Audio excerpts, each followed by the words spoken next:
Hey there, folks. Welcome back. It's James at the Back Nine Life Studios bringing you another episode of the weekly podcast Teed Off, where I delve into the news of the week that is worth hearing, or at least the news that I decided to take a look at. That's right, I bring it to you with no fluff, no filter, and as always, no political affiliations. Okay, this week it looks like I have 7 unique stories that I wanted to discuss. Number 1. Hollywood's progressive snowflake era is over, with shows now hot, horny, and white. This is from a New York Times guest essay. Hollywood, Hollywood, Hollywood. There's something. Yes, I guess Hollywood finally figured out that you just can't pay the bills with diversity points. Rent is paid in cash. Hot, horny, and white. That sounds less like a TV show and more like a realtor's dating profile. I lived in Hollywood back in the early 2000s through 2009, and I saw this transition starting to happen out there. The problem with it is that whenever you automatically favor a different race or a different sexuality or a different anything, if you favor that other one and say, well, we have to now give a quota and include them in there, then automatically you're making the other side repressed. I mean, do you understand what I'm saying? It's a catch-22. They'll scream for equality, but it's not equality if you are favored over something. That's not how you do inclusion, because inclusion is something that we learn as little kids. It's like you want to be included into a group, if you want to be included into a society of any kind or whatnot, then you have to contribute to that society, is what you have to do. And they will invite you in to be a part of that community, that society, that tribe, whatever. If you come in and you tell a governing body or something that they need to force you in there, you will still never be a part of that community. By having all this diversity go on in Hollywood and everything else for so long, good, I get it. It was a big movement. Hollywood, they were just going with the times. Hollywood's always been pretty good at trying to lead you somewhere, and that's what they tried to do. They tried to lead people, but they did it too much, too heavy. I mean, I could not watch another movie with, a woman playing a special forces soldier. It was not a believable scenario to me. Now, is that saying that there weren't women in Iraq and whatnot in combat? No, that's not what I'm saying. I'm just saying that a certain standard of entertainment was put forth, and then all of a sudden they just tried to flip it and change it, and you lost audiences for it. I grew up in a time whenever Rambo was Sylvester Stallone. Chuck Norris was an action star. I got this in my mind that that's what it was. So whenever I started to see other things happen, it's not something that I wanted to watch for entertainment anymore. And we collectively as a country actually got sick of that. I remember whenever I was in junior college and we were doing plays, and the directors out at my junior college, they were a little bit more risky than the big school, which was SIU, Southern Illinois University. Their theater program at SIU, they wanted me to do a show for them, which was a Civil War piece. They would have black women as Union soldiers, the black women playing Confederate soldiers too. The same time, we were doing 12 Angry Men out at John A. Logan, but it was actually 12 Angry Men. We had 12 white men in the show. We didn't change the intention of the author for inclusion's sake. Because I'm sorry, I can't do a Civil War piece and try to make an audience cry whenever all that is going through their mind is, why is there a black woman playing a Confederate general? We got a little out of control with it, and most of the country rebelled, and that's why you got Donald Trump into office. So you did it to yourself whenever it came down to it. Donald Trump was probably dead in the water politically until you guys just went too far with this stuff, and you reap what you sow. I personally am glad that Hollywood is going to stop trying to force feed us something and actually get back to, hopefully, making good films and TV shows again. But if they don't, hey, I'm on YouTube. Come over and watch me instead of watching that crap. Oh, massive space object. Could be alien probe on reconnaissance mission, expert warns. This expert is a Harvard physicist named Dr. Avi Loeb. Oh no, the aliens are coming for our Wi-Fi passwords. Though this might just be the intergalactic HOA coming to find us. It's just Google. Google putting together their Galaxy Street View. I love how these news channels and everybody always put expert warns. Expert. This Harvard physicist, Dr. Avi Loeb, is the expert on whether or not this thing is an alien.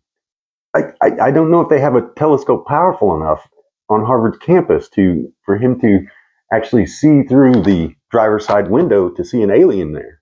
I would never use the word expert for anybody. I've seen this so much in my life. Well, the experts say, oh my God, well, that must mean it's true. The internet says, oh my God, really? Oh, it must be true. Of course it is true, because we make the truth that we want to hear. Facts be damned. So that's the world we live in, is the truth, and we will just spew this expert opinion about something. And we should just bow down to Harvard and to this guy and say, yes, yes, you all knowing, you are friend of the aliens. No, I'm sorry. Dr. Avi, go become a real doctor, not just have a PhD, and I might respect you some more. I do not respect some guy in Cambridge, Massachusetts, sitting around a coffee house saying, these are aliens. Which there may very well be aliens in the universe. I don't think there's any way there can't be if the universe is actually as big as what we think it is. And yeah, I mean, it's a pretty big sky out there. Are they on a recon mission for us? We just put ourselves a whole lot more important than what we really are in the grand universe scheme. We will make ourselves seem like gods. And the universe is pretty good at showing us we're not. Dr. Avi Loeb. Avi. It'd be Avi, wouldn't it? I think so. Let me know in the comments. Give me a comment. Is it Avi or Avi? Avi. A-V-I. I believe that'd be Avi. I don't know where he would be from. Loeb. I mean, I guess that could be anywhere. Doesn't sound Chinese, but... Oh, while we're at it, pop the subscribe button, guys. Come on. I know you want to do it. Hit it. Just hit it this one time. I dare you. Dare you to do it. What I do with the podcast here is I generally save the big news for just the tight little middle, the news that's the top headlines, because my little catch is getting you with those space stories and aliens and whatnot. And then we'll move into the Trump, because I think we're putting Trump a little too much on the front page for the last decade. I get so sick of watching news shows and this guy be all they can talk about. What is CNN going to do whenever Trump dies? They will have no content whatsoever. None. It's like my mom. She hates Donald Trump so much. I said, Mom, whenever he dies, what's going to happen to you? And she like, what do you mean? I said, whenever he dies, you'll have nothing to live for. It'd be like you're married to the guy for 70 years. All of a sudden he dies, and then the spouse dies 6 months later. I was like, that's going to be you. That's going to be CNN. That's going to be Fox whenever it comes down to it now. That's going to be every news outlet. We're going to have to go back to car chases. which I wish we would. I loved watching a good car chase. I mean, there was nothing like it. Like whenever that guy out in California stole the school bus, no, whenever that guy in San Diego stole that tank, and that car chase, that was a good entertaining television right there. Let's get back to it. OJ started it all with his little car chase, which wasn't even a car chase, but he was just driving. His buddy was just driving him home, and a bunch of cops were following him. It's not like he was trying to race anywhere. Into Trump's one news story this week. Trump's plan, and this is a big one actually. Trump's plan to deploy National Guard in D.C. sparks backlash with residents, but some welcome it. All right, so some residents are upset, and some are thrilled. I mean, that's just a Tuesday in America. I mean, half the city's mad, half of it is excited. In D.C., they just call that bipartisanship. This is actually getting very serious whenever you look at the history of the world, whenever nations start to do this sort of thing, whenever this propaganda machine keeps feeding a base that, as I said, creates their own illusions of reality rather than going by facts. There's too many people in this country that think Donald Trump can do no wrong. And they will sit there and pound and say the Constitution says the president can do this. What you need to understand first and foremost is that the Constitution was two main things. It was a set of laws that was meant to be changed.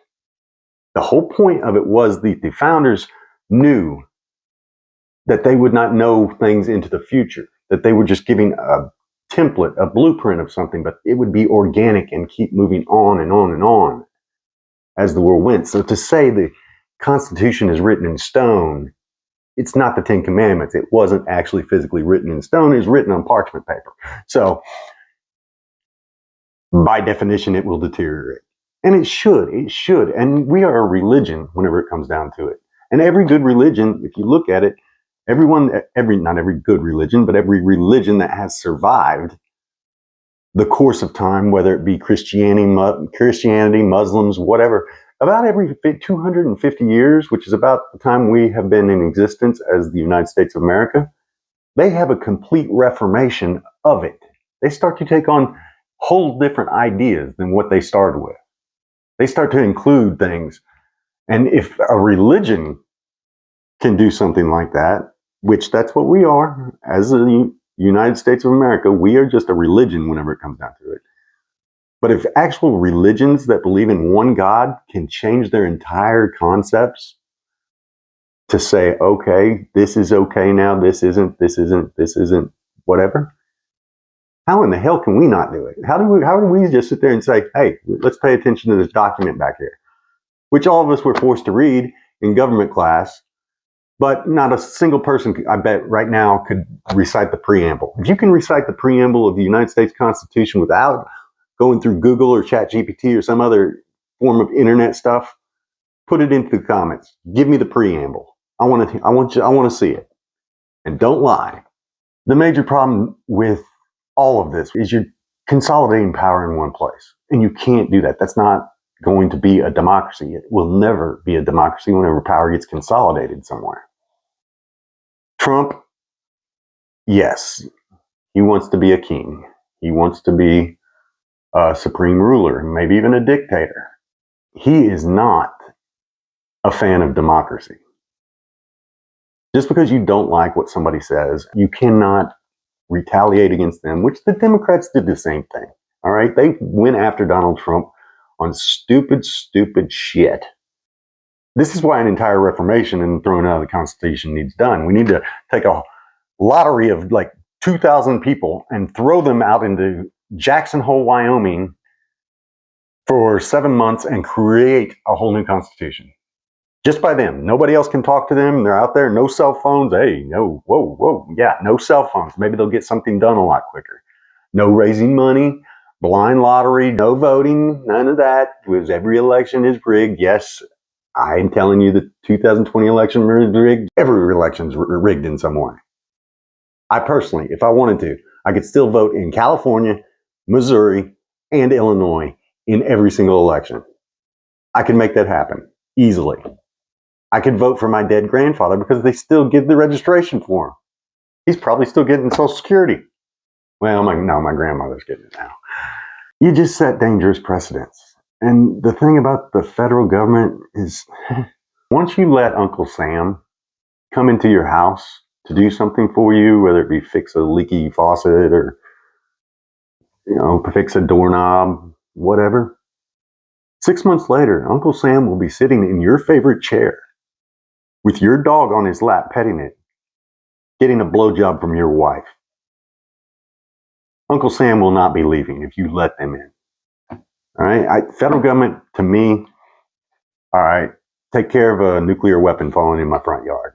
Everything else, let the state and local level governments take care of it, which there's a lot of problems in there too. But that's a story for another time. Too much power being put into Donald Trump's hands, and we are allowing it because we have bulk of people right now that are a little too brainwashed and a little too mad at their neighbor. And if we are governing out of spite, we've got a major, major problem. And 5 years ago, we had an insurrection at the Capitol. And honestly, if that insurrection would have just been a tiny, tiny, tiny bit more organized, there'd be senators strung up in the National Mall that day. I mean, all these people had to do is, rather than taking their joints and wanting to run into the rotunda to fire up, if they would have just looked right, they would have seen the senators and they could have just gone over there and got them. All they had to do was look right. Right. Just look right. Hey, whoa, look at there, Dick Durbin. Whoa, oh, hey. Lindsey Graham. Bam. Hey, there's Mike Pence right there. Literally right there. That's all they had to do. But there wasn't much organization going on there. And quite honestly, that's kind of the way Trump runs things now. It's a little disorganized, little bit disorganized.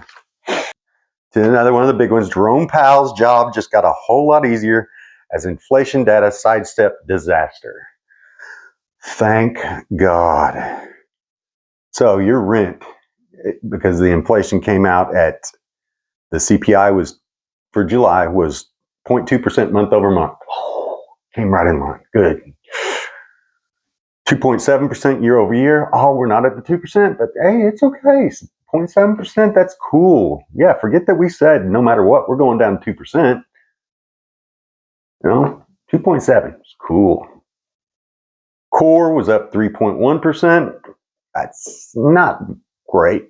That's moving the wrong direction. And I'm sure that all of us can see this whenever we go to the grocery store and a roast is now $30, which it wasn't that last month. I'm sorry, it wasn't. But for these CPI numbers, we'll strip out the food and the energy because those fluctuate too much. Yeah, they fluctuate too much until they're actually down. Then we'll, hey, look at this. Oil's down. Boom. Oh, things are good. No inflation. And shelter was responsible for the overall rise.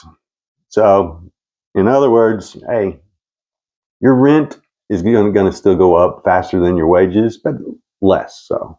So your wages won't go up as fast as your rent, but you'll be okay. Look like that. Wages, rent. You can see there'll be a problem in the end. But Powell can take a victory lap now, assuming he can afford the gas. And now he can focus on his true passion, which is boring the hell out of us during press conferences. I mean, inflation, we all know inflation is going up. And there doesn't need to be inflation. There really doesn't. If you had a money supply that wasn't ever expanding, overall, if you had the same amount of money and the same amount of goods, prices remain stable. But if you inject a whole bunch of money by printing it, then the supply of money goes up. The services and the goods remain the same. The supply of the money goes up.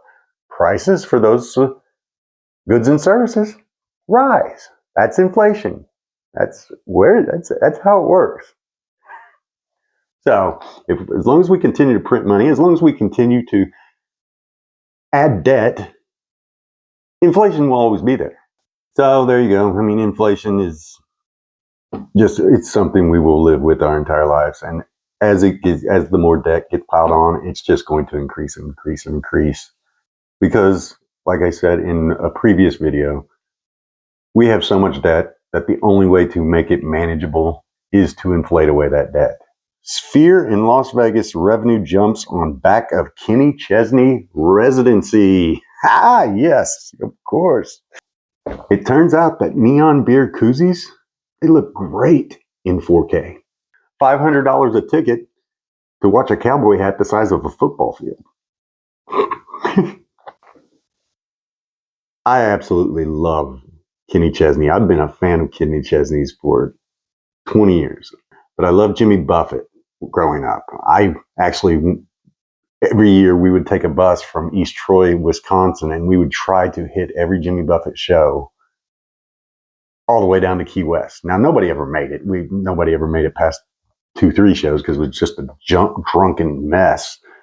But it was so much fun. Jimmy Buffett concerts were so much fun. I've actually been to, I think, almost 30 Jimmy Buffett concerts, which I can't go to anymore because Jimmy died. Rest in peace, bud.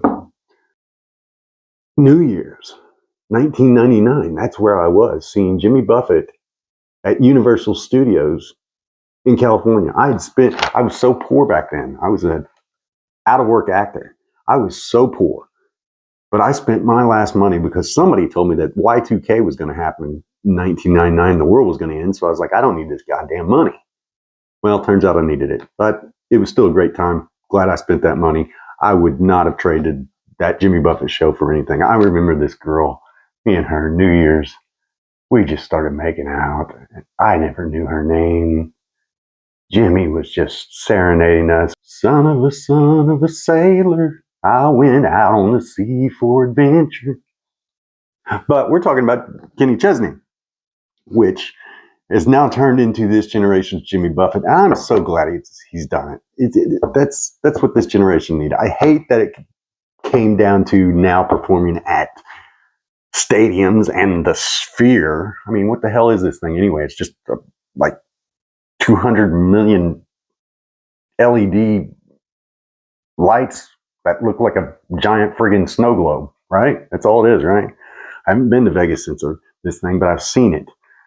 And I don't know. I just wanted the lights to glow and look like a big golf ball, and then a club come in and just smack that son of a bitch all the way up to Mesquite.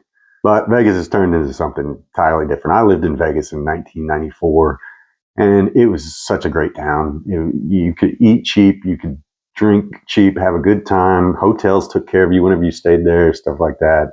And then I went back a few years back, and to me, I'm sorry, LA just puked all over that place. It was terrible. You couldn't get a decent meal for less than $400, and still, that wasn't even a decent meal. It's what they'd call it. You'd get drink tickets. You could only get like 3 drink tickets for $100 spent in a sports book.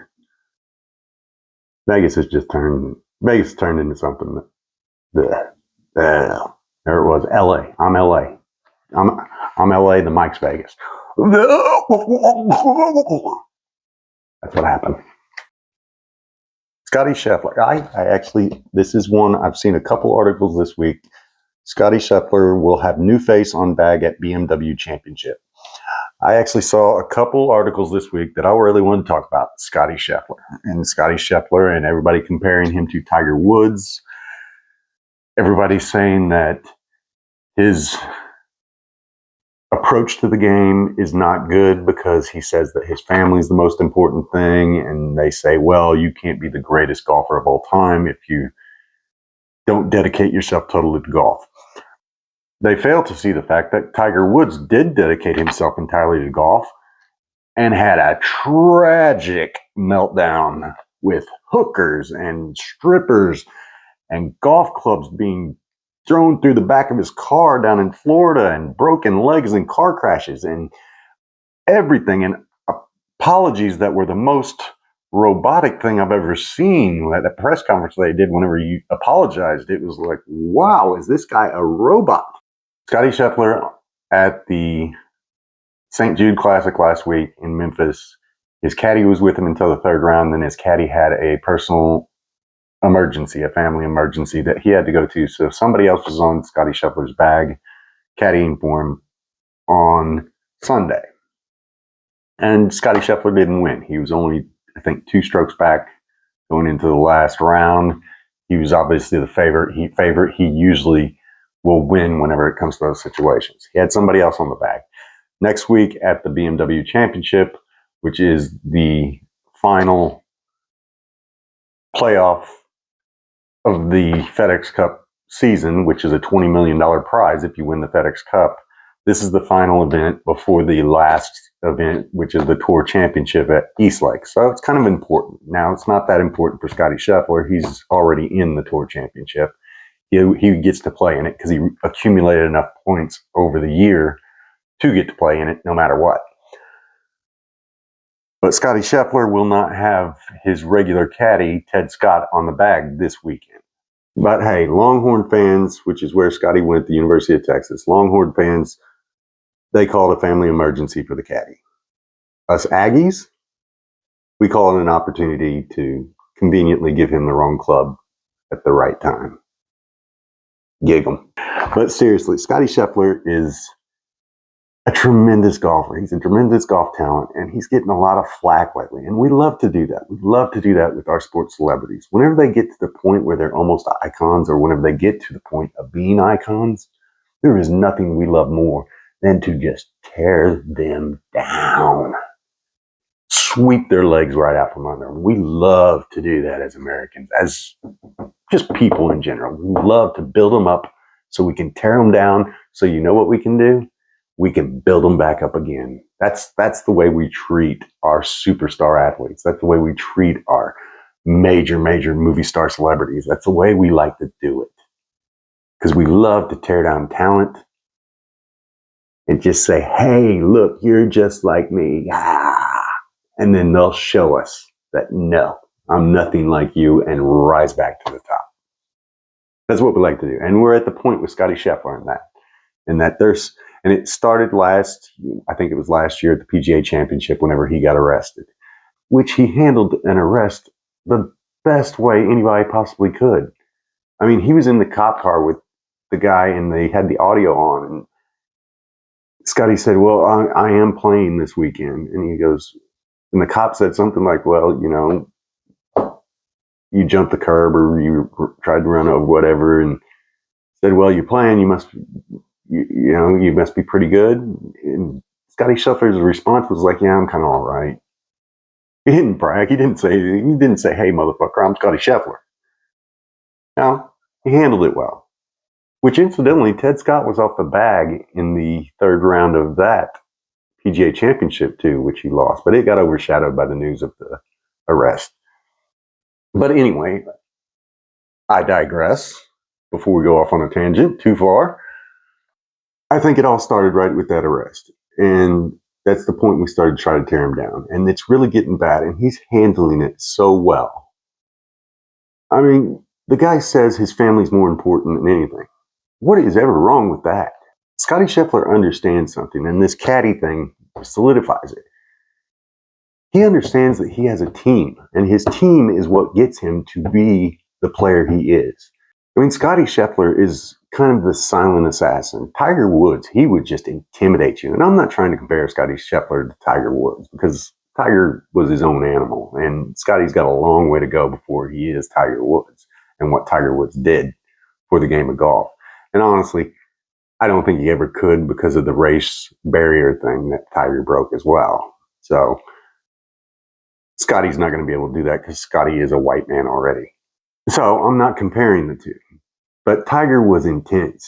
He wanted to intimidate people. He had the Michael Jordan mentality of, hey, you know, if you have money in your pocket, I want that money in my pocket, no matter what. And Tiger would be ice cold, stare people down. I mean, he had cold eyes and he intimidated people. And Scotty Scheffler does the same thing, but he does it in a lot different way. Scotty Scheffler is cool as a cucumber. He is a silent assassin. Nothing can shake the guy, it seems. But very few people remember whenever Scotty started on tour, he was a basket case. he would throw fits like a little baby throwing temper tantrums over missing 10-foot putts. I mean, he was a crybaby, which is what most University of Texas guys are. Jordan Spieth. No, I'm just kidding, guys. I love Jordan Spieth too, but like I said, stepson went to A&M, so we can't like you. Saw it off. But Scottie Scheffler is that silent assassin and cool as a cucumber now, but he wasn't always. And whenever he changed is whenever Ted Scott got on his back. And then they started to win just majors together. And Scottie realized that Ted Scott is a huge part of his team. And Scottie also realized that his team has to remain healthy for him to be able to keep winning. For him to be able to keep playing and doing what he does, his team has to be healthy. His wife is more important than a game of golf ever will be. And it should be. His relationship with his caddy is more important than the game of golf should be. Yes, they're the two people there to get a paycheck. But Scottie has said it himself. He isn't playing for the money. And I firmly believe that he means that. I mean, from what I hear, the guy lives in a ranch house down in Texas, down in Dallas, and plays golf with 20 handicappers every day at his home course whenever he's not out on tour. The guy's just a good guy. But the guy's getting a lot of flack. And it is because we like to tear down very good people with anything we can. And that's what's going on in the media with Scottie Scheffler. And this relates all to life, too. Nobody is an island. You have a team. You have a team that supports you. If you want to have a solid marriage, then you have to understand that it's a team. Just because you make more money or she makes more money or whatnot, that does not mean that they're more important in their roles than you are. There is not a single success story out there that did not have some sort of team surrounding them. And Scottie Scheffler just acknowledged that is all he did. He said, my team is more important than golf. Because he understands that he cannot play golf the way he plays golf without his team. Probably going to win the FedEx Cup again. He did win it last year, didn't he? Yeah, he did. I think he dominated. That was actually which shows how cool he is. I think that was the one on the 8th hole. The 8th hole is that that short par 4 that has water all the way down the left. And he hit his drive up right next to the green. And then he came in and shanked the next one, dead right, shanked it. I mean, it was the most terrible shot I ever saw. I was like, wait, I was like, did he just take a lesson from me? Was he watching my YouTube video to see me shank it? I mean, dead right. Almost hit his caddy, almost hit Ted Scott. And he never showed a bit of emotion. Just went right over there, chipped it right up, knocked it in for par, moved right on, won the tour championship, $20 million, FedEx Cup. Hey, congratulations. Another trophy out of the many to go on your wall, Scottie. He's a great golfer. He's a great guy. He's trying to get tore down a little bit for any little reason, and he's handling it very well. I hope he continues to. I hope he doesn't wind up in a cheap Las Vegas hotel room with an 8-ball and 2 hookers and Ghislaine Maxwell bringing him underage girls. All right, is that too far? We've had enough time since Jeffrey Epstein to joke about the little girls, right? Last one. The AI takeover of education is just getting started. Yeah, I mean, why inspire students whenever you can just upload it? But hey, kids, hey, finally, a teacher that can't smell you vaping in the bathroom, right? Reading this article, it was actually more about students using AI than teachers using it, but it's going on both ways. And whenever the students use AI for their homework, whether it be to write an essay or take a picture of their physics problem and show it to AI and AI solve it for them, they're calling it cheating. That's what they say it is. Now, whenever teachers use it, then they're calling it efficient. But that's double standard in itself. But ultimately, what it comes down to is AI is a tool, and it's a tool that probably is not going away unless we run out of electricity. AI is not going to go away. If a kid uses a calculator, is he cheating? No, because the calculator is not going to go away. Just like that pencil in their hand is a tool. Just like that paper that they're writing on is a tool. All right, these things aren't going away. They're not cheating. So using AI is just smart. It's smart for us as YouTubers. It's smart for us as secretaries. It's smart for us as business owners. It's smart to use. And if you're not going to use it, I guarantee you're going to get blown out of the water by your competition. Because your workload gets so much less letting AI do the grunt work. It saves you so much time, energy, and able to focus on more creative solutions to problems, more human interaction to problems. So the kids using it, they should, they have to. But the teachers, look,